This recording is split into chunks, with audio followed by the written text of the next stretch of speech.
कृष्ण कृष्ण हरे हरे हरे राम राम राम हरे हरे हरे कृष्ण कृष्ण हरे हरे राम राम हरे हरे हरे कृष्ण कृष्ण कृष्ण हरे हरे हरे राम राम हरे हरे हरे कृष्ण कृष्ण हरे हरे पुंडलिका वरदे विठ्ठल श्री ज्ञानदेव तुकाराम पंढरीनाथ भगवान की जय माऊली ज्ञानेश्वर महाराज की जय जगद्गुरु तुकाराम महाराज की जय सद्गुरु श्री संत शेख मोहम्मद महाराज की जय हर हर हर हर महादेव क्षणोक्षणी हाची करावा विचार तरावाया पार भवसिंधू नाशिवंत देह जाणाळ सकळ आयुष्य खातो काळ सावधान संत समागमी धरून आवडी करावी तातडी परमार्थाची तुका म्हणे ही लुकीच्या व्यवहारे नका डोळे धरू धुरी भरून राहो वक्रतुंड महाकाय सूर्यकोटी समप्रभ निर्विघ्नम कुरु मे देव सर्व कार्येषु सर्वदा गुरुर् ब्रह्मा गुरुर्विष्णू गुरुदेव महेश्वरा गुरु साक्षात परब्रह्म तस्मै श्री गुरुन्मा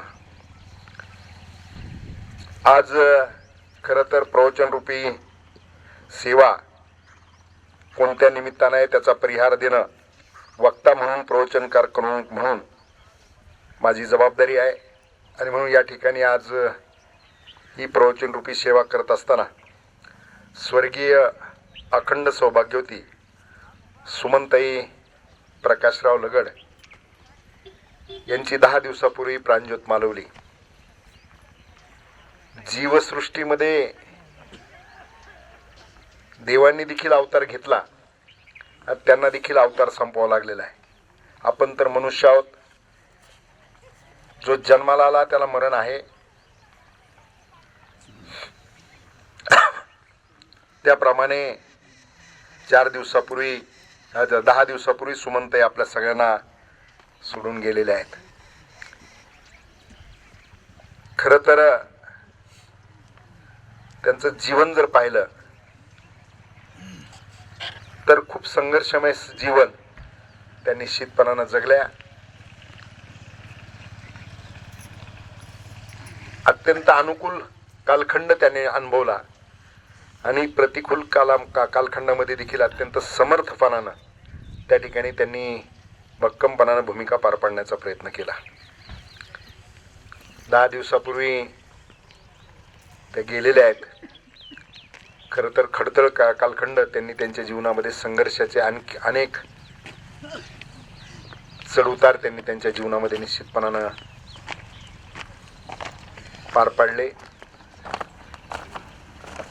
त्यांच्या दशक्रियेच्या निमित्तानं आज या ठिकाणी बोलत असताना खरं तर त्यांचं जीवन जे आहे ते जीवन आपल्या सगळ्यांच्या समोर जर पाहिलं तर पुण्यात ज्यावेळेस अत्यंत चांगल्या प्रगतीच्या टप्प्यावरती त्या होत्या, त्यांचा परिवार होता प्रकाशरावांनी ते त्या ठिकाणी पुण्यामध्ये अत्यंत चांगल्या प्रकारचा ट्रान्सपोर्टचा व्यवसाय करून कुटुंबाची प्रगती खूप चांगल्या पद्धतीनं त्यावेळेस झालेली होती.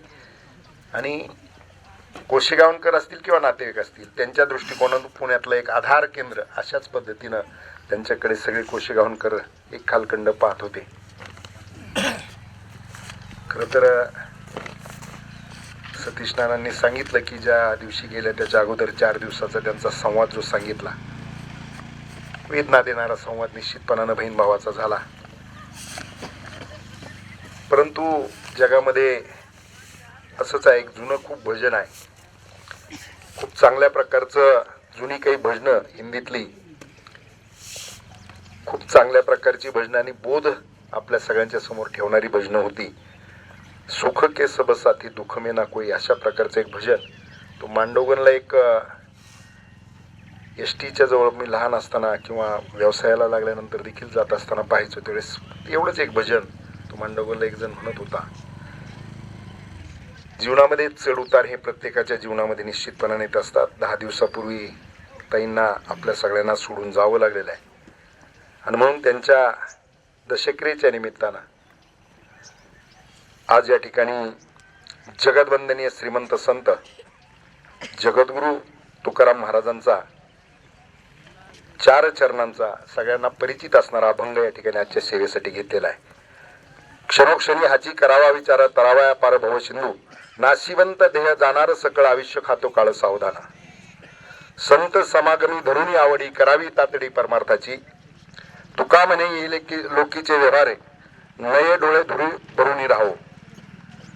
हा 4 चरणाचा अभंग त्या ठिकाणी बोधप्रद असणारा हा अभंग या ठिकाणी आजच्या सेवेसाठी घेतलेला आहे. या अभंगाचा भावार्थ पाहत असताना जगद्गुरु संत तुकाराम महाराज या ठिकाणी मानवी जीवनाचे सत्य सांगणारा हा अभंग आपल्या समोर देत असताना सावध होण्याचा उपदेश या ठिकाणी करतात. कारण मनुष्य जीवन हे क्षणभंगुर आहे, क्षणभंगुर नाही भरोसा. कोणत्या क्षणाला अखेरचा श्वास त्या ठिकाणी देवानं आपल्यासाठी ठेवलेला आहे ते सांगता येत नाही. आणि म्हणून या ठिकाणी ईश्वराच्या भक्तीची आणि परमार्थाची तातडी करावी, त्याच्यासाठी तातडीनं त्या ठिकाणी तातडी करून त्या ठिकाणी परमार्थ करण्याचा प्रयत्न करावा, अशा प्रकारचं या अभंगाच्या माध्यमातून सांगत असताना क्षणोक्षणी हाची करावा विचार. माणसाने प्रत्येक क्षणाला एकच विचार केला पाहिजे, तो म्हणजे हा संसार रूपी भवसागर जो आहे हा तरुण जाण्यासाठी जन्म मृत्यूच्या फेऱ्यातून कसं आपल्याला तरुण जाता येईल. आणि जीवन फक्त संसार आणि संसार करण्यासाठी नसून मुक्तीसाठी त्याच्यासाठी प्रयत्न केला पाहिजे, त्याचं भान ठेवलं पाहिजे, अशा प्रकारच्या अभंगाच्या माध्यमातून सांगतायत. नाशिवंत देह जाणार सकळ आयुष्य खातो काळ सावधान. म्हणजे हे मानव, हे तुझे शरीर नाशिवंत आहे, आज ना उद्या ते जाणार आहे. हे महाराज सांगत असताना नेहमी सांगतात की 7 दिवसात प्रत्येकाला जायचंय. 7 दिवस म्हणजे सोमवार पासून रविवार पर्यंतचे जे 7 दिवस आहेत याच्या बाहेर काय कोणी जात नाही. आणि म्हणून सतत हे नाशिवंत देह जाणार सकळ आयुष्य खातो काळ, काळाचं खाद्य आयुष्य आहे. आणि म्हणून त्या आयुष्याला खाण्याचं काम काळ करत असतो. आणि म्हणून आयुष्य संपत चाललंय आणि आत्ताच सावध होऊन वेळेचा सदुपयोग केला पाहिजे, अशा प्रकारचं या ठिकाणी महाराज तुकाराम महाराज सांगत असतानाच शेवटच्या चरणामध्ये मृत्यू लोकातील संसाराच्या व्यवहारात इतके गुरफटून जाऊ नका की ज्यामुळे तुमचे डोळे धुराने भरून जातील. मायेच्या संसाराच्या मोहानं आपण आंधळे होऊ नका. संसाराच्या धुरामुळे सत्य दिसणार नाही, अशा प्रकारच्या परिस्थितीत आपण जाऊ नका. महाराज सांगतात संसारात राहून दृष्टी साफ ठेवा व सत्याची जाणीव ठेवा आणि मोहाने आंधळे होऊ नका, अशा प्रकारचं या अभंगाच्या शेवटच्या चरणामध्ये महाराज सांगतात.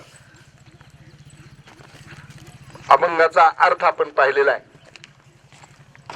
या ठिकाणी अभंगाचं निरूपण आपल्या समोर ठेवत असताना खर तर या अभंगात महाराज क्षणोक्षणीच का म्हणतात. खर तर आपण कुठं लांब जायचं असेल तर त्याचं नियोजन करावं लागतं आणि जवळ जायचं असेल तर मनुष्य तयार होतो. आणि म्हणून क्षणोक्षणी सांगितलेलं आहे. खर तर आपण हरिपाठ आपण पाहतो.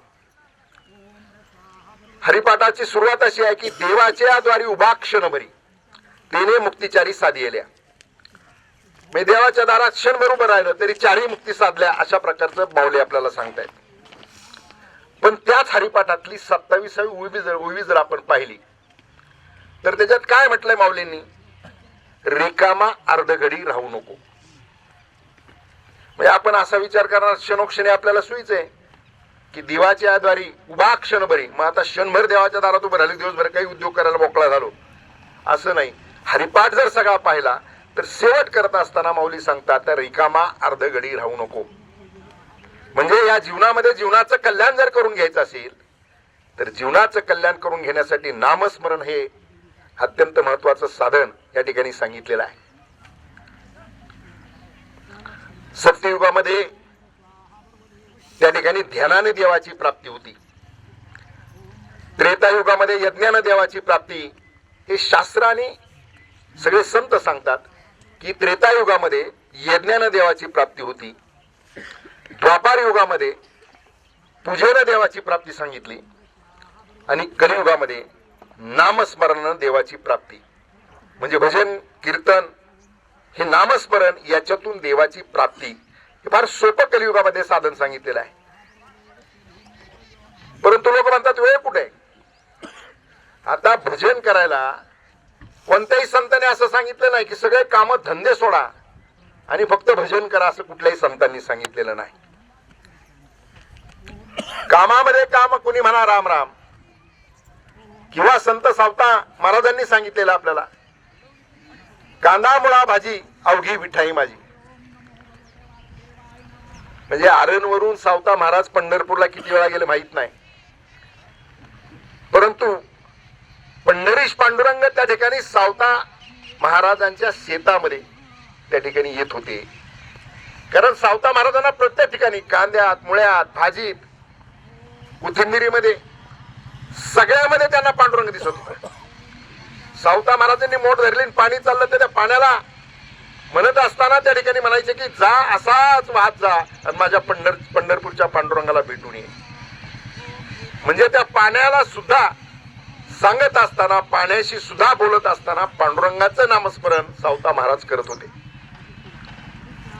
खर तर नामस्मरणासाठी वेळ नाही असं आपण म्हणतो. आता अरुणराव त्या ठिकाणी भानगोंदा हव्याला आले.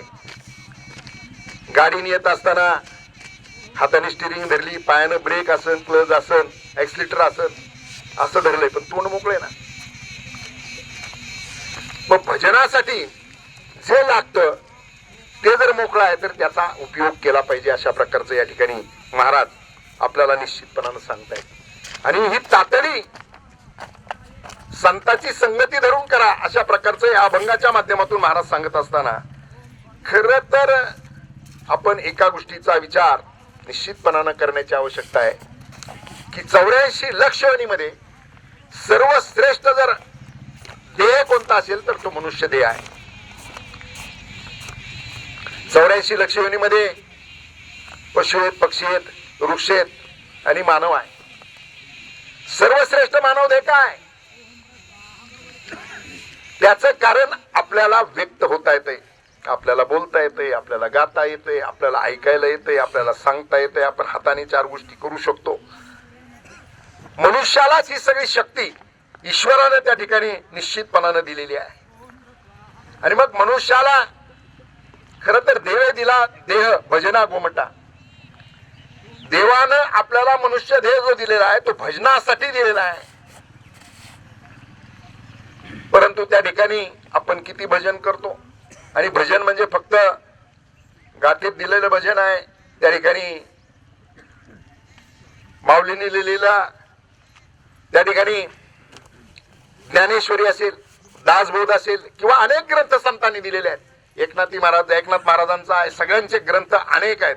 खरं तर भागवत संप्रदाय एवढा महान संप्रदाय आहे की याच्यामध्ये जातीपातीचा भेद सगळा बाजूला ठेवून सगळ्यात जाती जमातीचे संत त्यांनी त्या ठिकाणी पंढरीश पांडुरंगाचं नामस्मरण आणि त्याचं कौतुक करण्यासाठी जे जे म्हणून काय करता येईल ते त्या ठिकाणी अभंग रचना केलेल्या आहेत, त्या ठिकाणी ग्रंथ निर्माण केलेले आहेत. हे सगळ्या संतांनी त्या ठिकाणी हे ग्रंथ निर्माण करत असताना किंवा त्यांचं साहित्य निर्माण करत असताना, पांडुरंगाचं कौतुक करत असताना, पंढरीश पांडुरंगाचं कौतुक करत असतानाच आमच्या जीवनाचं कल्याण देखील सगळ्या संतांनी सांगण्याचा प्रयत्न या ठिकाणी केलेला आहे.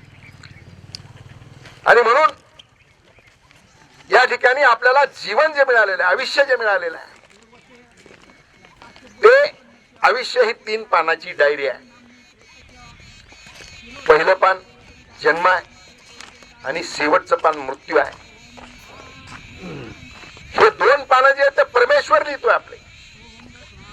परंतु मधलं जे पान आहे ते मधलं पान हे आपलं जीवन आहे आणि ते पान भरण्याची आपली जबाबदारी आहे.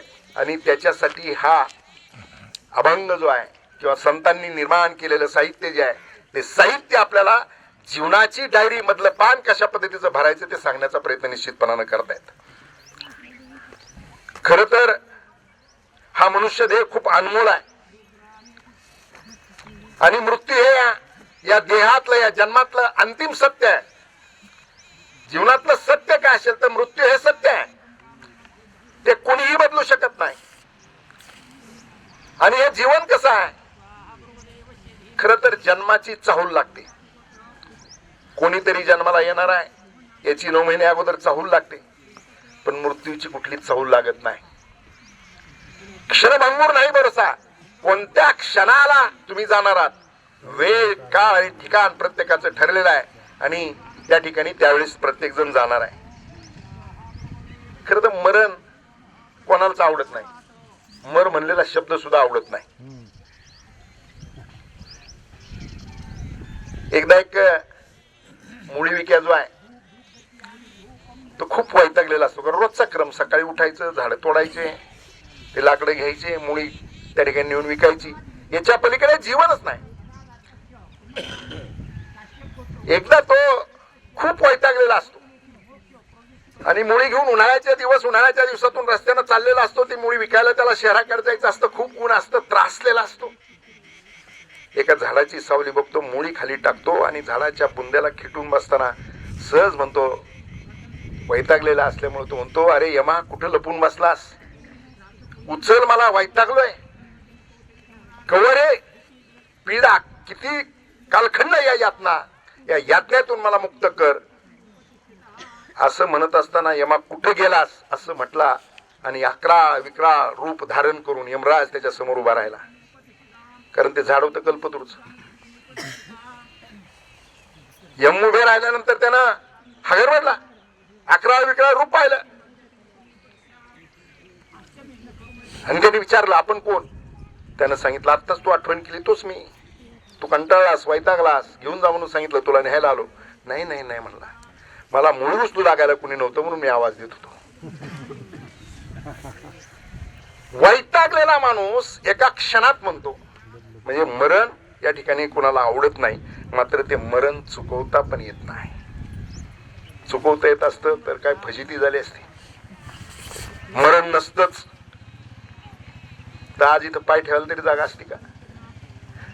ईश्वरानं ज्या सगळ्या गोष्टी केलेल्या आहेत, त्याची रचना जी केलेली आहे, ती सगळी रचना मानवाच्या कल्याणासाठीच आहे, हे लक्षात घेण्याची आवश्यकता निश्चितपणे आहे. आणि म्हणून या ठिकाणी स्त्री आणि पुरुषाचा जन्म होतो. याच्यामध्ये खर तर मानव देहामध्ये स्त्री एक अनमोल रत्न आहे.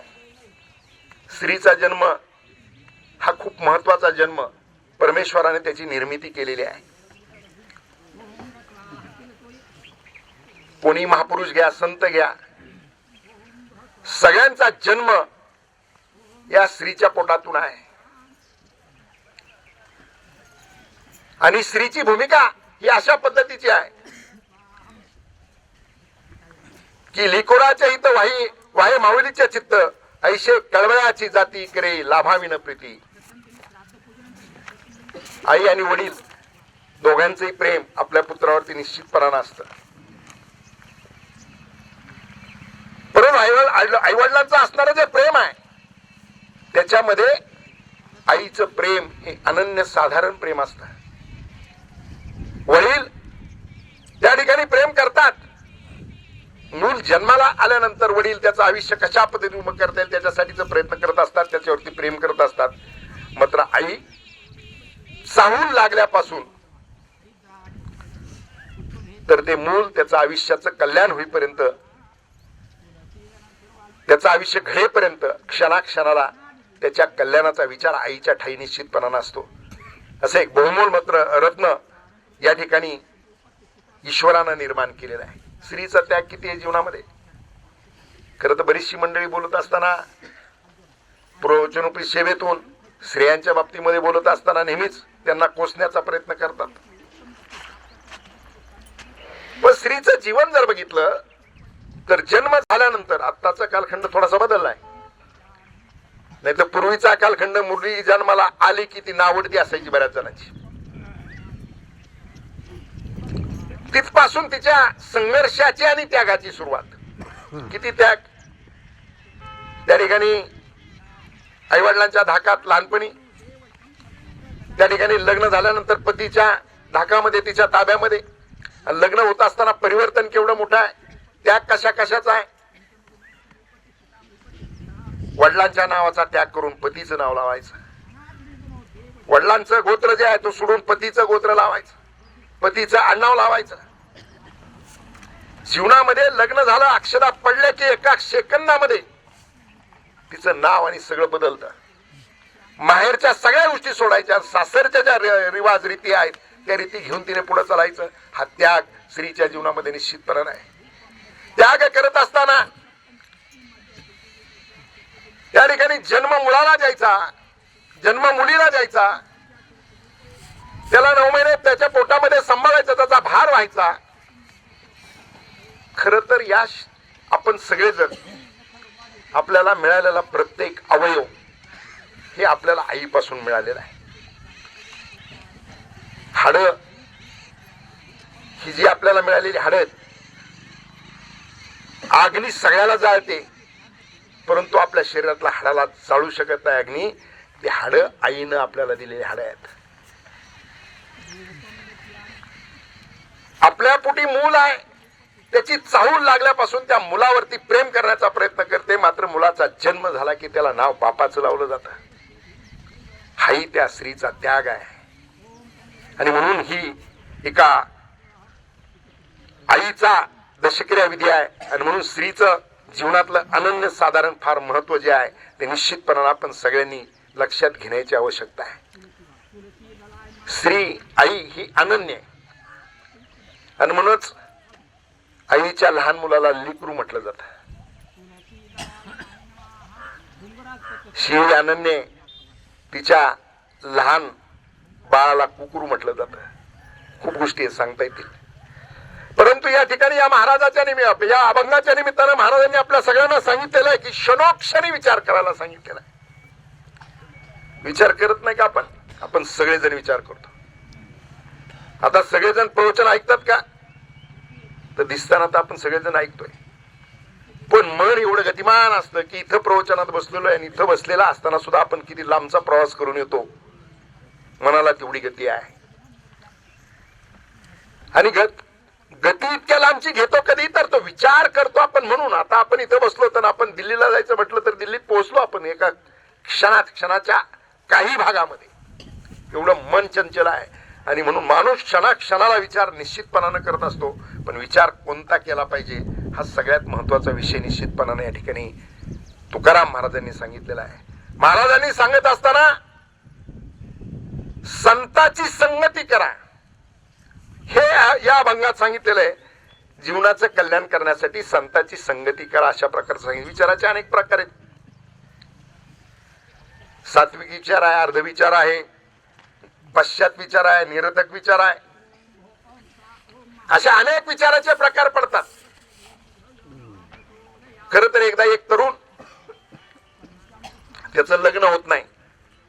आता सगळ्यात मोठा प्रश्न सध्या तोच आहे तरुणांचा. परंतु लग्न होत नाही म्हणून काय करायचं असा विचार करतो. आणि तो विचार करताना त्याला असं वाटतं आता तपश्चर्या करून आपण देवालाच त्या ठिकाणी प्रार्थना केली पाहिजे, देवाला प्रसन्न करून घेतलं पाहिजे.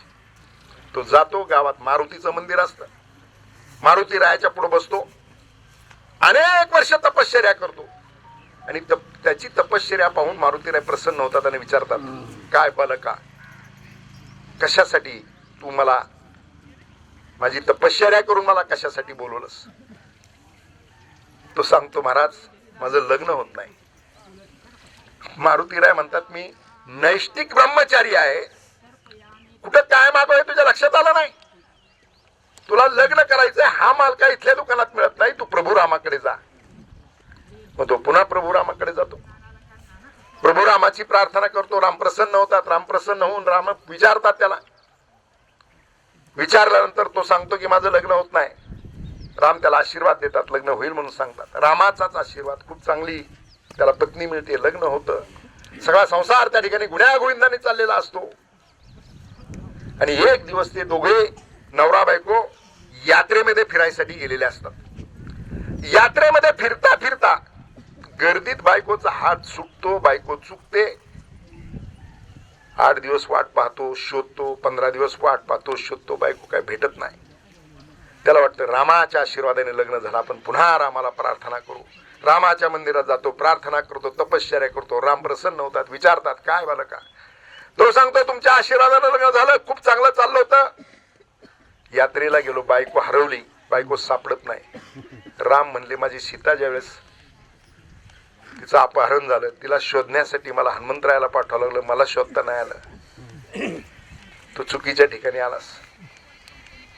मग त्याला परत हनुमंतरायाकडे जायला सांगतात. दृष्टांत संपला. विचार करत असताना आपण कोणती कृती करतोय त्याच्यासाठी काय केलं पाहिजे समजण्याची आवश्यकता आहे. पश्चात विचार काय? पश्चात विचार आता त्याचा झटका अनेकांना बसलेला आहे. हजारो कोटी रुपयाचं लफडं झालेलं आहे. सुरुवातीला एक सहारा बँक आली होती. बाळासाहेब मी सुरुवातीला फोटोग्राफीचा व्यवसाय करत असताना 81 साली सहारा बँक आली श्रीगोंद्यात. त्यांनी लोकांना गंडवलं, निघून गेले. आता किती वर्षापासून चाललंय? 81 पासून चाललंय. लोक अजून फसत येतच. मध्यंतरी सिस्पे आलं. सिस्पे एवढा दणका चालू होता लोकांचा, लय पैसे मिळतात, लय पैसे मिळतात. त्या सिस्पेचा एक मोठा कार्यक्रम होता मोहम्मद महाराजांच्या पटांगणात. मी माझ्या ऑफिसमध्ये बसून होतो. मला सगळे म्हणायचे कार्यक्रमाला जायचं. खूप लोक आलेत. म्हणायचं आलेत, रडणार आहेत सगळे. कार्यक्रमाला न जाणारा मी होतो. आता सिस्पेच्या नावाने सगळे रडतायत. सिस्पेचं होतं कुठं नाही, तू समर्थ क्रॉप म्हणून आलो. लोक म्हणले तो आता परदेशात त्या ठिकाणी शेतीमाल पाठवतोय आणि त्याच्यात फार पैसे मिळतात आणि असं होतं तसं होतं. गंडवले लोक त्यांनी.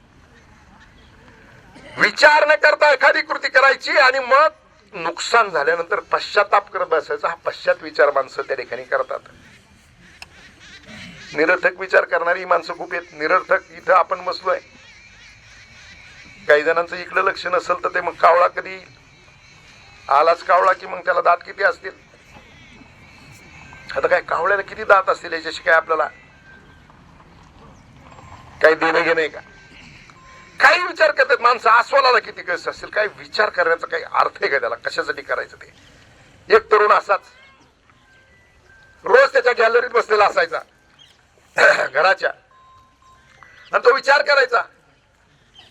म्हशीचा कळप त्याच्या समोरून रोज जायचा आणि त्या एका म्हशीचे शिंग असे गोल होते आणि तो रोज विचार करायचा की या म्हशीच्या शिंगात माझं डोकं बसेल का. हा विचार करता करता एक दिवस त्याचा मेहुणा आला. मेहुण्याला म्हणला दाजी हे म्हशी रोज जाताना मी पाहतोय त्या म्हशीचं गोल शिंग आहे, त्याच्यात माझं डोकं बसेल का. मेहुणं बिलिंदरच होतं.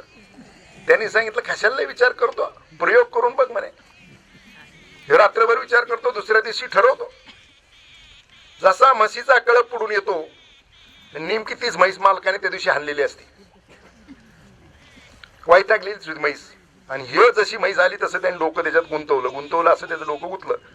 गुंतल्यानंतर मारलेली म्हैस होती, धोपटलेली, वैतागलेली होती. तिने हिंजड घेऊन आपट आपटावला. नंतर त्या हॉस्पिटलला त्याला ऍडमिट केलं.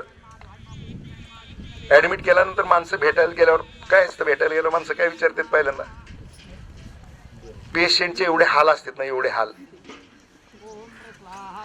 पेशंटला हॉस्पिटलला पेशंट असलं किंवा हॉस्पिटलवरून घरी पेशंट आलं की त्याला एकच सांगावं लागतं कसा त्रास झाला, काय काय झालं, हे सगळं त्याला सांगावं लागतं. प्रत्येक जण तेच विचारतो. तसं त्याला भेटायला गेले प्रत्येक माणसं अरे असं कसं काय केलं, विचार नाही केला का. त्याला 6 महिने करीत होतो.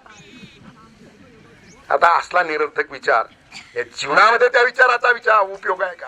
आणि म्हणून तुकाराम महाराजांनी सांगितलंय संतांची संगती करा आणि सार्थक विचार करा. सार्थक विचार मध्ये या ठिकाणी पाहत असताना अनेक सार्थक विचाराचे अध्यात्मातले उदाहरण मी तुम्हाला सांगू शकेल. परंतु सार्थक विचारातलं एक सगळ्यात मोठं उदाहरण आपण महाभारत आपल्या नजरेसमोर आणा. पितामह भीष्म मी क्षणोक्षणी सांगतोय आणि क्षणोक्षणी विचार सांगतोय. महाभारताच्या युद्धामध्ये पितामह भीष्म पडलेले आहेत. 113 बाण त्यांच्या अंगात शिरलेले आहेत. पितामह भीष्म हे खूप शक्ती असणारे होते. त्यांना मारणं काय कोणाचंही काम नव्हतं. पण त्या ठिकाणी धर्माच्या बाजूने त्या युद्धामध्ये उभे आहेत आणि म्हणून भगवान श्रीकृष्णानंच त्या ठिकाणी त्यांच्या मरण्यासाठीची योजना तयार केली. 113 बाण अंगात घुसल्यानंतर ते धारातीर्थी पडले. पडल्यानंतर सगळ्यात पहिल्यांदा त्यांच्या दर्शनासाठी भगवान श्रीकृष्ण त्यांच्याजवळ गेले, दर्शन घेतलं. 113 बाण होते अंगात. आपल्याला काटा टोचला तर सुधरत नाही. त्यांनी डोळ्यानं इशारा भगवान श्रीकृष्णाला केला की आता मला त्रास देऊ नका, मी ज्यावेळेस डोळे उघडीन त्यावेळेस माझ्या दर्शनासाठी सगळ्यांनी या. 113 बाण अंगात घुसल्यानंतर 22.5 दिवसांनी पितामह भीष्म गेलेले आहेत. यम पायाजवळ उभा केलेला आहे आणि 11 दिवसानं पितामह भीष्मांनी डोळे उघडले, भगवान श्रीकृष्णाकडे पाहिलं आणि एक ग्रंथ त्यांच्या हातात दिला, विष्णू सहस्रनाम. आता इथं प्रश्न निर्माण होईल, लोक म्हणतील की त्यांच्या अंगात 113 बाण त्या बाणाच्या शय्येवर पडलेले आणि त्यांनी कधी लिहिलं असेल. ते पितामह भीष्म होते. लिहायला साक्षात पितामह भीष्मांच्या मनात आलं. गणराया स्वतः लिहायला आले, बुद्धीची देवता, आणि त्यांनी विष्णू सहस्रनाम लिहिले आणि त्या ठिकाणी भगवान श्रीकृष्णाला दिल्यानंतर भगवान श्रीकृष्णाच्या डोळ्याला धारा लागल्या. तिथे विदुर काका आणि संजय हे दोघं होते. खर तर संजय महान तपस्वी आणि शक्ती असणारा होता. महाभारत सगळं धृतराष्ट्राला घरी बसून सांगत होता. विदुर काकाने विचारलं, भगवान श्रीकृष्णाच्या डोळ्याला धारा का लागल्या असतील? तर संजय म्हटला, त्यांच्या नावाचं 1000 नावं त्यांची लिहिले आणि म्हणून त्यांना त्या ठिकाणी आनंद अश्रू आले असतील. विदुर काका म्हटले की परीक्षेत नापास झाला. आणि विदुर काकांनी सांगितलं, 113 बाण लागल्यानंतर मृत्यूच्या शय्येवर पडलेले असताना पितामह भीष्मांनी त्या ठिकाणी क्षणही वायाला न घालवता जे कौतुक देवाचं केलं आणि पितामह भीष्मांचा मृत्यू आणि सगळ्या गोष्टींचा विदुर काकानं सांगितलं. त्याच्या दुःखाच्या वेदनेतून व्याकुळ होऊन भगवान श्रीकृष्ण रडतायत हे त्या ठिकाणी सांगितलं. हे सात्विक जीवन आहे. क्षणाक्षणाला त्या ठिकाणी जीवनाचा विचार केलेलं जीवन हे आहे. स्वतंत्र भारताचा इतिहास आपण पाहिला तर त्याच्यामध्ये शहीद भगतसिंगचं नाव आपण आज सगळेजण घेतो. अवघ्या वयाच्या 23व्या वर्षी भगतसिंगांना फाशी झाली आणि फाशी झाली त्याच्यासाठी भगतसिंगाला अटक झाली. ती वयाच्या 21व्या वर्षी 2 वर्षांना फाशी झाली. भगतसिंगाला जगायला जीवन किती मिळालं, 21 वर्षाचं आयुष्य मिळालं. त्याच्यात बालपणामध्ये काय आयुष्य गेलं. पण भगतसिंग त्या ठिकाणी सात्विक विचार भगतसिंगाचा कसा होता तर ज्या दिवशी भगतसिंगाला फाशी द्यायची त्यावेळेस जेलरनं सांगितलं की भगतसिंगचं काय चाललंय ते पहा. आणि नंतर जेलरच्या लक्षात आलं की या शिपायानं येऊन आपल्याला सांगण्यापेक्षा काही क्षणानं भगतसिंगाला, काही वेळानं त्या ठिकाणी भगतसिंगाला फाशी दिली जाणार आहे, आपण जाऊन पाहू काय करतोय. भगत गेला आणि जेलर पाहतोय तर भगतसिंग व्यायाम करत होता, सूर्यनमस्कार करत होता. जेलरने पाहिलं आणि अवाक झाला. तो जेलर म्हटला, अरे भगत, थोड्या वेळात तुला फाशी होणार आहे. व्यायाम हा शरीरासाठी असतो, देहासाठी असतो, आणि थोड्या वेळात जर तुला फाशी झाली तर तुझा देह त्या ठिकाणी त्याच्यातून आत्मा जाणार आहे. तुझा देह जो आहे तो देह त्या ठिकाणी फक्त खाली राहणार आहे. तू जिवंतच राहणार नाहीस. तर व्यायाम कशासाठी करतो? थोडस अलीकडे सरकता करता यायला तर थोडी जागा नाही, अलीकडे या थोडस. भगतसिंगानं दिलेलं उत्तर फार महत्वाचं आहे. सात्विक जीवन काय असतं, सात्विक विचार काय असतो आपल्या लक्षात येईल. भगतसिंगाने त्या जेलरला सांगितलं, माझी आई पूजेसाठी रोज एक टोकरी भरून फुलं आणते आणि त्या टोकरीभर फुलातले जे अत्यंत ताजे तवानी फुलं आहेत, चांगली फुलं आहेत, ती फुलं ती आई देवाला वाहत असते. तसं या भारत मातेसाठी मी जर शहीद व्हायला निघालोय, माझी आई जशी देवाला सुकलेलं फूल ठेवत नाही, ताजं तवानं फूल ठेवते, तसं या भारत मातेसाठी शहीद होत असताना मला हसत गेलं पाहिजे, ताज्या तवाने चेहऱ्याने गेलं पाहिजे. या अशा प्रकारचं भगतनं सांगितल्यानंतर जेलर खाली बसला. ही देशनिष्ठा, हे भारत मातेप्रती असणारी निष्ठा, हा सात्विक विचार भगतसिंगाच्या ठिकाणी होता. सात्विक विचार अनेक मला सांगता येतील, परंतु या ठिकाणी नाशिवंत दे जाणार सगळं सांगितलेलं आहे. किंवा सद्गुरु श्री संत शेख मोहम्मद महाराजांनी या नाशिवंत शरीराची भूषणे ती महादुःखाची कारण आहे असं सांगितलेलं आहे. आपल्या सगळ्या संतांनी त्या ठिकाणी आपल्या कल्याणासाठीच्या अनेक गोष्टी सांगितलेल्या आहेत. आणि मग जर देह नाशिवंत आहे, जाणार आहे, तर आपण आपलं जीवन कसं जगलं पाहिजे हा सगळ्यात महत्वाचा विषय आहे. घराला मंदिर बनवलं पाहिजे. सुख काय कुठल्या मॉलमध्ये विकत मिळत नाही. आज मॉल खूप झालेत. सुख जवापाडे दुःख पर्वत आहे एवढे. या मनुष्य देहामध्ये दुःख खूप आहे, पण याच्यात सुख मिळवणं हे सुद्धा महत्वाचं आहे. ते सुख जे आहे ते सुख मिळत असताना आपल्याला सुख निर्माण करावं लागतंय. पूर्वीच्या कालखंडामध्ये घरं लहान होते, पण त्याच्यातलं सुख महान होतं. आत्ताचा काळ बदललाय. घरं मोठी झालेत आणि सुख आणि आनंद छोटा झालाय. पूर्वी साधनं नव्हती, परंतु माणसं आनंदी होती. साधनं नव्हती हा काय शाप नव्हता. सुमंतांच्या आई असतील किंवा जुन्या सगळ्या महिला आपण जर बघितलं, आरोग्य मिळालं त्याचं कारण जात्यावरचं दळण होतं, सारवण होतं, पाणी शेण होतं, वाटण होतं, धुणं होतं. आता या सगळ्या गोष्टीला मशनी आल्यात. जुन्या काळातल्या महिला आजारी पडत नव्हत्या. अपत्यांची संख्या 8-8-9-9 अपत्य. परवा मी स्वर्गीय बापूंच्या विठ्ठलाप्पांच्या बहिणीचा दशक्रिया सांगवीला केला. नितीनांना होते 7 भाऊ 7 बहिणी, एवढा मोठा परिवार. त्याच्यातल्या बापूंच्या आई ज्या होत्या त्यांना 9 आणि विठ्ठलाप्पांच्या आईन त्यांना 6 अशी अपत्य झालेली त्यांनी सांगितलं. त्या दिवशी जुना कालखंड त्या ठिकाणी आरोग्य माता भगिनीला आमच्या खूप मिळालं, कारण त्यांना कष्ट खूप होते, काम खूप होते. पुरुषांना आयुष्य मिळालं 100चं. त्याचं कारण साधनं नव्हते, सुविधा नव्हत्या. दात घासायला चुलीतला ढेपसा घ्यायचा आणि दात घासायचे. अजून अनेक जणांचे दात जागेवर आहेत. आपल्याला भीमराव फार मिळालं, पण दात जागेवर नाहीत.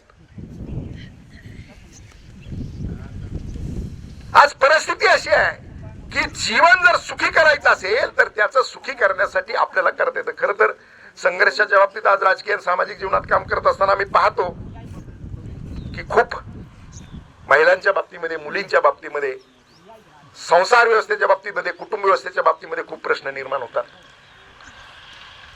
आजकाल मुली काही थोडंफार झालं की लगेच सांगतात आत्ताची आत्ता ये, मला घेऊन जा बापाला, नाही तर भावाला फोन करतात आणि संध्याकाळपर्यंत आला नाही तर मी दिसणार नाही. कोणतं दुःख तुमच्या जीवनात आलं? रामायण आपण ऐकलं, महाभारत ऐकलं, काय शिकलो त्याच्यातून आपण? माता सीता भगवतीचं रूप, पण जन्म घेण्यासाठी याची आईची कूस मिळाली नाही, नांगरटीत सापडली, भूमीतून प्रकट व्हावं लागला. वयात आल्यानंतर म्हणजे जनक राजाला त्या ठिकाणी सापडल्याबरोबर दत्तक घेतलं आणि तिच्या विवाहाचा सीतेचा स्वयंवर रचला. त्यावेळेस त्या ठिकाणी प्रभू रामानं त्या ठिकाणी स्वयंवराचा बाण उचलला, तो मोडला. रामाच्या गळ्यात हार घातला. मंगलवाद्य वाजायला पाहिजे, लग्न आहे, देवाचं लग्न आहे, मंगलवाद्य वाजलं नाही. परशुराम प्रकट झाला आणि हा बाण कोणी मोडला शिवधनुष्य, त्याला मी सोडणार नाही. तिथं परशुराम प्रकट. लग्न होऊन घरी आली, काही प्रकट झाली, मंथरा प्रकट झाली, वनवासाला जावं लागला. वनवासाला गेली, रावण प्रकट झाला, त्याने अपहरण केलं. प्रभू श्रीराम गेले, महाभारत सगळं सांगत नाही. त्या ठिकाणी रामानं लंका जिंकली, सीतेची सुटका झाली, अग्नी प्रकट झाला. लंका जिंकून विभीषणाचा राज्याभिषेक झाला, अयोध्येत आला, धोबी प्रकट झाला. जन्म घेण्यासाठी वाल्मिकी ऋषीच्या आश्रमाचा आश्रय घ्यावा लागला. अरे सीता कोण होती? भगवतीचं रूप होतं. जनक राजाची कन्या होती, दशरथाच्या सारख्या शूरवीराची त्या ठिकाणी सून होती आणि साक्षात भगवंताची धर्मपत्नी होती. तिच्या जीवनामध्ये एवढे संकट होते. आमच्या माता भगिनींच्या जीवनामध्ये कोणाचं एवढं मोठं संकट आहे का? तरी सुद्धा आम्ही कोणता विचार करतो. आणि म्हणून विचार करत असताना महाराजांनी या ठिकाणी सांगितलेलं आहे, अभंगामध्ये सांगत असताना संताची संगती करायला सांगितलेलं आहे. संगती चुकल्यावर काय होतं, दुष्टाची संगती केल्यानंतर काय होतं. खर तर एकदा असाच एक दृष्टांत मी आपल्याला सगळ्यासाठी सांगून देतो. दुष्ट संगतीचा परिणाम काय असतो. दुष्टाची संगती केली तर मृत्यूच. बिरबल बादशाच्या दरबारामध्ये बिरबल प्रधान म्हणून काम करत असतो. अत्यंत हुशार बिरबल, म्हणून त्याचे शत्रू, हुशार माणूस असला की त्याच्या विरोधातले सगळेच एकत्र होतच असतात. तसं बिरबलाच्या विरोधात सगळे एकत्र झाले आणि आता बिरबलाचा काटा काढायचा, काय केलं पाहिजे म्हणून न्हाव्याला हाताला धरलं. न्हावी बादशाची दाढी करत होता. दाढी करता करता बादशाला म्हटला की तुमचं जसं प्रेम आहे तसंच प्रेम तुमच्या वडिलांचं माझ्यावर होतं. बादशाह म्हणतो बरोबर आहे. चर्चा होत असताना परत तो पुढे जाऊन म्हणतो की महाराज तुमच्या वडिलांचं स्वर्गात काय चाललंय ते समजायला पाहिजे. ते म्हणले अरे स्वर्गातलं कसं समजेल. म्हणे काय अवघड आहे महाराज. आपल्या दरबारी आपल्या पदरी बिरबलासारखा अत्यंत चतुर प्रधान असताना अवघड काय. तुम्ही बिरबलाला सांगितलं तर बिरबल निश्चित स्वर्गात जाऊन खबर घेऊन येईल. आता बादशाहनं दुसऱ्या दिवशी दरबार भरला, बिरबलाला बोलून घेतलं. त्यांनी सांगितलं माझ्या पिताश्रींचा स्वर्गात काय चाललंय त्याची मला माहिती पाहिजे, कसं चाललंय त्याची मला माहिती पाहिजे, आणि ते तू स्वर्गात जाऊन घेऊन यायची. बिरबल तो उडाला. पण बिरबलाच्या लक्षात आलं कट झालाय. त्यानं सांगितलं महाराज स्वर्गात जाता येईल, वडिलांची खबर काढता येईल, परंतु याच्यासाठी थोडासा वेळ लागेल आणि पैसेही जास्त लागतील. ते म्हणले किती लागतील. 10,000 लागतील. पैसे मंजूर. वेळ किती लागेल. 4 महिने लागतील. वेळही मंजूर म्हणले. बिरबल 10,000 घेतो. घरातून त्या ठिकाणी माझ घरातून त्या ठिकाणी स्मशानभूमीपर्यंत त्या ठिकाणी गुहा त्या ठिकाणी काढतो. एक दिवस ठरवतो, बादशाला सांगतो की ठीक आहे आता मला स्वर्गात जायची मी तयारी केलेली आहे, सगळ्यांना बोलवा, मला स्वर्गात जातो आणि वडिलांची खबरबात घेऊन येतो. नेमकं त्या बळदाच्या तोंडावरती चिता रचलेली असती. बिरबल त्याच्यावरती झोपतो. अग्निडाग दिला जातो. बिरबल असता धूर चांगला कसा होईल याची करतो. खाली बोयाराचं तोंड उघडतो. खाली जातो. एक मानवी देहाचा सापळा आणलेला असतो ते ठेवून टाकतो. दुसऱ्या दिवशी सावड्याला जाते. सगळे हाडं सापडते. सगळ्यांना वाटतं बिरबल गेला. शत्रू खुश होतात. त्याला वाटतं आता बिरबल संपला. बिरबल काही दिवस घरात राहतो. काही दिवसानं त्या स्मशानात प्रकट होतो. स्मशानातला जोगी महाराजांना जाऊन सांगतो महाराज स्मशानात मी आज बिरबल पाहिले. महाराज फार खुश होतात, कारण बिरबल गेल्याच्या पुढे महाराजांना दुःख होतं. अरे गेला आता आपल्याकडे बुद्धिमान प्रधान होता तो गेलेला आहे.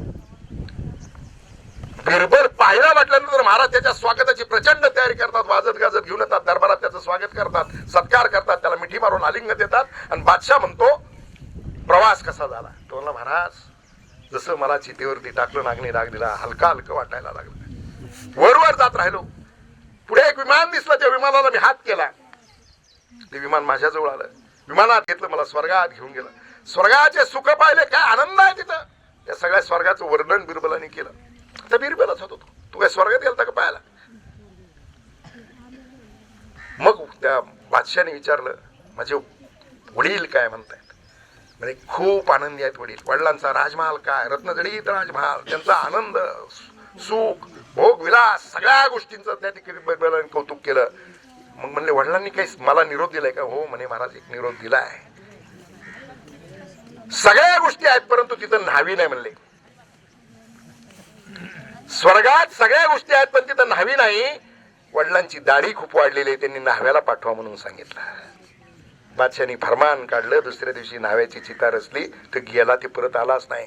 दुष्टाची संगती केल्यानंतर काय होतं या दृष्टांताच्या माध्यमातून निश्चितपणानं आपल्या सगळ्यांच्या समोर त्या ठिकाणी मांडण्याचा प्रयत्न केलेला आहे. या ठिकाणी खरं तर आध्यात्मिक गोष्टी आपल्या समोर अनेक संत महंत मांडण्याचा प्रयत्न करतायत, पण आजच्या जीवनातलं आव्हान आपल्या समोर काय आहे ते मांडण्याची आवश्यकता आहे. काक स्पर्श झाल्यानंतर कोणी उठू नका. थोडेसे आपले प्राण कानात आणून काही गोष्टी ऐकण्याची आवश्यकता आहे. कारण आज जो संघर्ष आहे तो संघर्ष सगळ्याचा संघर्ष आहे. आज आपल्याला ज्या सगळ्या अडचणींना आपण तोंड देतोय त्याची कारण आपण शोधले पाहिजे. घराचं मंदिर बनवा. घराचं मंदिर बनवलं आपल्या हातात आहे. कारण घरात फुनमुनत राहण्यापेक्षा घरात जर तुम्ही गुणगुणत राहिला तर घरात आनंद निर्माण होऊ शकतो, घराचं स्वर्ग निर्माण होऊ शकतो. सुनेनं सासूशी आईसारखं वागलं पाहिजे आणि सासूनं देखील सुनेशी लेकीसारखं वागलं पाहिजे. आज खरंच सगळ्यात मोठी अडचण काय झालेली माहितीये? साधनं आले आणि आपण अडचणीत आलो. मोबाईल आला. काय मोबाईलची आसक्ती आहे. मोबाईल आपल्यासाठी का आपण मोबाईलसाठी हो? पण माणूस झोपेपर्यंत मोबाईल बघतोय. रात्री जर एखादी पोस्ट टाकलेली असेल तर सकाळी उठल्या उठल्या बघतोय की त्या पोस्टला लाईक कुणी दिल्यात, कुणी दिल्यात. त्याच्यात मध्येच जर एखादा माणूस गेलेला पाहिलं की लगेच काही संबंध नसतो, ओळख नाही, पाळक नाही, भावपूर्ण श्रद्धांजली म्हणून 4 फुलं टाकून मोकळे होतो. कारण मोबाईल मधले फुलं पण मोकळे फुकटच आहेत. तिथं पुढे गेला की लगेच एखाद्याचा वाढदिवस असला ते पाहिला की तीच फुलं उचलतो, वाढदिवसाला टाकून देतो, वाढदिवसाला हार्दिक शुभेच्छा. किती आसक्त झालोय मोबाईलच्या. या मोबाईलचा उपयोग जो आहे, उपयोग हा मोबाईल आपल्यासाठी आहे, परंतु त्या मोबाईलच्या इतक्या अधीन आपण गेलेलो आहे. मोबाईल आल्यामुळं कुटुंब असं सुद्धा धोक्यात आल्या. स्वयंपाक पाणी झालं की लेक आईला फोन करते, आई लेकीला फोन करते, दोघे एकमेकीचे संवाद आणि घरं बिघडायचा कार्यक्रम खरं तर इथं सुरू झालेला आहे. आणि सगळ्यात महत्वाचं आव्हान जर कोणतं असेल तर आज जगण्याचं आव्हान आपल्या सगळ्यांच्या समोर आहे. सगळ्यात महत्वाचं आव्हान काय जगतोय आपण? आपल्याला किती आयुष्य मिळतंय? मी सांगितलं मगाशी कलियुगात 100 वर्ष आयुष्य, सत्ययुगात लाख होतं, शून्य कमी झाला. त्रेतायुगात 10,000 झालं, 10,000चा शून्य कमी झाला. द्वापार युगामध्ये 1,000 झालं आणि त्याच्यातला शून्य कमी झाला. आता कलियुगात 100, पण 100 वर्ष माणसं जगतात का? जगत नाही. आपण 100 वर्ष, 100 वर्षाचं आयुष्य मिळत नाही का? काय कारण आहे? जगण्याचं आव्हान सगळ्यात महत्वाचं आहे. कोणाचंही ताट विषमुक्त नाही. मी फार सविस्तर सांगणार नाही, पण दुधातली भेसळ सगळ्यात मोठं विष. दुसरं आपण वापरतो तेल. पूर्वी आमच्या माता भगिनी आया ज्या आमच्या होत्या, काचेची बाटली असायचं, त्याच्यात करडीचं तेल असायचं आणि ते तेल बाटलीला बोट लावून कुठेतरी 4 थेंब तेल भाजीला टाकलं जायचं. आता पळीणी आहे. आणि ते तेल शेंगदाण्याचं आहे का? ते तेल सोयाबीनचं आहे का? ते तेल सूर्यफुलाचं आहे का? ते करडीचं आहे का? 130 रुपये किलोने शेंगदाण्याचं तेल मिळतं. शेंगदाणा 125 रुपये किलो आहे. 1 किलो शेंगदाण्यामध्ये 200 मिलीग्रॅम तेल निघतंय. आणि मग 5 किलो जर शेंगदाणे लागायचं, 600 रुपयाच्या शेंगदाण्यामध्ये शेंगदाण्याचं तेल 1 किलो होतं. मग तुम्हाला ते 150 रुपयात कसं मिळतं? हे विष आहे. आणि आम्ही आज वापरताना पळीणी टाकतात आमच्या मायमावल्या. पूर्वी बोटा नव्हतं, धार होती, आता पळीणी टाकतायत. आम्ही आयुष्य कमी करतोय, आम्ही आरोग्याचे संकट तयार करतोय. आज बीपी सापडते, शुगर सापडत आहे, कॅन्सरचे आजार सापडतायत. माणसं त्या ठिकाणी आयुष्य लवकर संपतंय माणसांचं. कुरकुरे आमचे शाळेत पोरं जातात, शाळेत पोरं जाताना आई त्याच्या हातात 10 रुपये देते. 10 रुपयाचे ते कुरकुरे घेते, खाते. 10 रुपयाचे कुरकुरे 48 ग्रॅम येतो. तो पुढा असतो ना 48 ग्रॅमचा आहे. कुरकुरे कसे किलो पडतात? 208 रुपये किलो. 208 रुपये किलोचे कुरकुरे देण्यापेक्षा 125 रुपये किलोचा शेंगदाणा आहे, 80 रुपये किलोचा त्या ठिकाणी गुळ आहे. 100च्या आसपास फुटाणे. लेकराला मूठभर जर त्या ठिकाणी शेंगदाणे दिले, गुळ दिला, मी हिशोब करून बघितला, भीमराव त्या ठिकाणी मूठभर शेंगदाणे जे आहेत ते 50 ग्रॅमच्या पेक्षाही कमी मारतात. माझी मूठभर शेंगदाणे गुळ दिला तर त्या मुलाला आरोग्य मिळणार आहे. कुरकुरे दिलं तर त्याला कॅन्सर होणार आहे. त्याच्यात प्लॅस्टिक आहे. कुरकुरे पेटवून बघा, पेटतात का नाही? पेटतायत कुरकुरे. हे बघा काय आव्हान आहे जगण्याचे, याचा विचार करा. आमच्या लेकराला जर चांगलं आयुष्य मिळायचं असेल तर त्याला चांगलं खायला दिलं पाहिजे. आम्ही कुरकुरे देतोय. तंबाखू खाणारे कोण आहेत काही विचारणार नाही, मी हातवर करायला लावणार नाही. गुटखा कोणी खातं का हे मी विचारणार नाही. पण तंबाखू कशी किलो आहे माहितीये का? कशी किलो पडते माहितीये? 10 ग्रॅमची पुडी 10 रुपयाला आहे. 1 ग्रॅम 1 रुपयाला. 1000 ग्रॅमचा किलो होतो. 1000 रुपये किलोने तिनांना तंबाखू पडते. गुटखा खातीत आमची माणसं. गुटख्याची पुडी 3.5 ग्रॅमची आहे, 30 रुपयाला मिळते. स्वस्त होती पण वाढली, कायद्याने बंदी आणली, पण तरी सुद्धा गुटखा सगळ्या टापऱ्यांवर मिळतोय. 30 रुपयाला गुटख्याची पुडी मिळते. त्या ठिकाणी 3.75 का 3.5 ग्रॅमची पुडी आहे. तो 1 ग्रॅम पडतोय 8 रुपयाला. गुटखा पडतोय 8,000 रुपये किलो. बदाम 800, काजू 800, सगळे ड्रायफ्रूट बघितले तर 1000च्या आसपास आहेत. गुटखा खाणाऱ्याने 1 किलो गुटखा खाल्ला आणि तो जर खायचा तरी थांबवला तर त्या 8,000 रुपयामध्ये त्या ठिकाणी सुका मेवा घरात येऊ शकतो आणि प्रत्येकाच्या घरात रोज दिवाळी होऊ शकते. आम्ही गुटखा खाऊन आमचं आयुष्य संपवतोय, आम्ही तंबाखू खाऊन आमचं आयुष्य संपवतोय, आम्ही कुरकुरे पोराला खायला लावून त्यांचं आरोग्य धोक्यात आणतोय. आपण या निमित्तानं एका गोष्टीचा विचार निश्चितपणे कर. धर्म, अध्यात्म सगळ्या गोष्टी ज्या आहेत, सगळ्या गोष्टी प्रवचनाच्या माध्यमातून मी माझ्या परीने मांडण्याचा प्रयत्न केला आहे. सगळ्या कीर्तनकार त्या ठिकाणी आपल्याला जीवन कसं जगायचं ते सांगण्याचा प्रयत्न करतायत. परंतु आजचं जगण्याचं जे आव्हान आहे त्या आव्हानाचा अभ्यास करण्याचा विचार करण्याची आवश्यकता आहे. हे खरं मांडण्याची आवश्यकता इथंच आहे आणि आपण समजून घेण्याची आवश्यकता आहे. आणि समजून घेऊन आपलं जीवन जर आदर्श बनवायचं असेल, आपलं जीवन निरोगी बनवायचं असेल, आपल्या कुटुंबात परिवारात आनंद निर्माण करायचा असेल तर हे सगळं तुमच्याच हातात आहे. घराचं मंदिर बनवू शकता. गोड बोललात, त्या ठिकाणी परिवार एक ठेवण्याचा प्रयत्न केला. आपल्या जीवनातले दुःख दूर करण्यासाठी त्या ठिकाणी घरामधलं आनंदी वातावरण तयार केलं तर निश्चितपणानं चांगल्या प्रकारचं आनंदी वातावरण होऊ शकतं आणि त्या ठिकाणी आपलं जीवन देखील चांगलं होऊ शकतं. हेच जगद्गुरु संत तुकाराम महाराजांनी या अभंगाच्या निमित्तानं क्षणोक्षणी विचार करायला सांगितलेला आहे. संतांचा समागम करायला सांगितलं, परमार्थाची तातडी करायला सांगितलेली आहे. ते आपण सगळ्यांनी करावं अशा प्रकारचं या ठिकाणी सांगत असतानाच आज दशक्रिया विधी सुमनताई प्रकाशराव लगड यांचा आज दशक्रिया या ठिकाणी होतोय. 10 दिवसापूर्वी त्यांची प्राणज्योत मालवली. मी सुरुवातीला सांगून गेलो की त्यांनी जीवन जगत असताना सुरुवातीच्या कालखंडामध्ये दोघा नवरा बायकोनी प्रगतीसाठी पुन्हा गाठलं. प्रकाशराव चांगले ड्रायव्हर, त्यांनी त्या ठिकाणी ट्रान्सपोर्टचा व्यवसाय केला. 5 स्टार हॉटेलला भाजीपाला पुरवण्याचं काम त्या ठिकाणी ते करत होते. भारत फोर्जमध्ये त्या ठिकाणी त्यांच्या ट्रक्स होत्या. खूप मोठं काम त्यांनी त्या ठिकाणी पुण्यात उभं केलं. आणि त्या कालखंडामध्ये श्रीगोंदा तालुक्यातून जाणारा नातेवाईक त्यांना पुण्यात आधाराचं ठिकाण कोणतं वाटत होतं तर ते आमच्या प्रकाशरावचं सुमनताईचं घर होतं. त्यांनी सगळ्यांचा पाहुणचार करत असताना कधीही कुठेही कमी पडल्या नाही असा आदर्श जीवन जगल्या. परंतु त्या ठिकाणी जीवनामध्ये म्हणजे नश्वर धनाचं महत्व आपल्याला त्या ठिकाणी कळतं, परंतु आपला देह जो आहे तो देह किती महत्वाचा आहे हा सगळ्यात महत्वाचा विषय. धन कमवत असताना काही अडचणी आल्यानंतर प्रगतीला कुठेतरी खीळ बसली. ती खीळ बसल्यानंतर प्रतिकूल परिस्थितीत देखील आपला परिवार कशा पद्धतीने चांगला उभा करता येईल तो प्रयत्न त्यांनी निश्चितपणाने केला. मध्यंतरी मुलाचं दुःख त्यांना झालं. त्या दुःखातूनही सावरून त्या ठिकाणी कशा पद्धतीनं पुढे जाता येईल याचा प्रयत्न निश्चितपणाने केला. परंतु आजारी पडल्या. आजारानं त्यांना आपल्या सगळ्यातून नेलेलं आहे.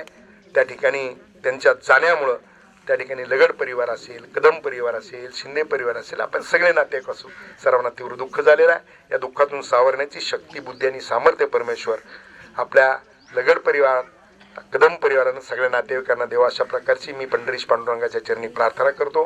खरं तर प्रवचनरूपी सेवा करत असताना जे काय मी मांडलेलं आहे, जे योग्य असेल, जे बरोबर असेल, ते माझे गुरु जगद्गुरु संत तुकाराम महाराजांचे 11वे वंशज हरिभक्तीपरायण माणिक महाराज मोरे यांचं आहे.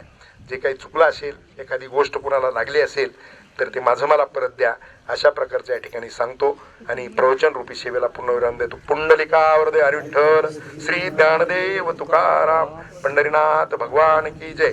माऊली ज्ञानेश्वर महाराज की जय. जगद्गुरु तुकाराम महाराज की जय. सब संतन की जय. हर हर महादेव.